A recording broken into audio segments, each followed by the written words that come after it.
వాళ్ళైతే ఇంకా చాలామంది కథలు చాలా తెలుసు. కానీ ఈ కథ ద్వారా మనం నీతి ఏం నేర్చుకున్నాం అన్నది మనకు ఇంపార్టెంట్. కాబట్టి మీరు ఎప్పుడైనా నిజం చెప్పి నష్టపోయారా? నిజం ఉన్నా ఎందుకు కొన్నిసార్లు మనం ఓడిపోతాం?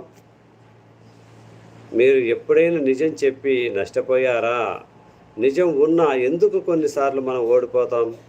మనలో చాలామంది ఇలా అనుకుంటారు, నేను నిజాయితీగా ఉన్నాను, నాకు ఎందుకు ఇలా జరుగుతుంది? ఇది మీకు కూడా జరిగి ఉండవచ్చు. కాబట్టి ఫ్రెండ్స్, మీరు హాయ్ చెప్పండి, ఒక లైక్ ఇవ్వండి.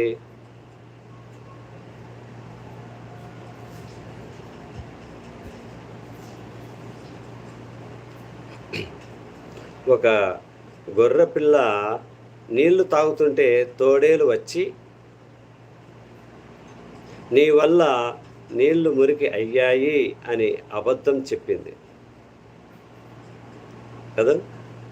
మరి గొర్రెపిల్ల నిజం చెప్పిన చివరికి అది తప్పించుకోలేకపోయింది.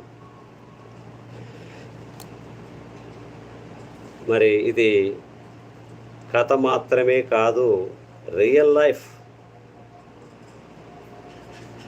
ఇలా ఉంటుంది.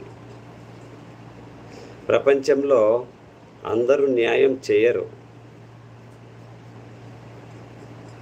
కొంతమంది తమ లాభం కోసం ఏదైనా చేస్తారు. దుర్మార్గులకు కారణం అవసరం లేదు.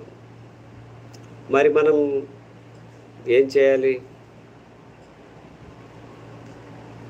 బ్లైండ్గా ట్రస్ట్ చేయకండి.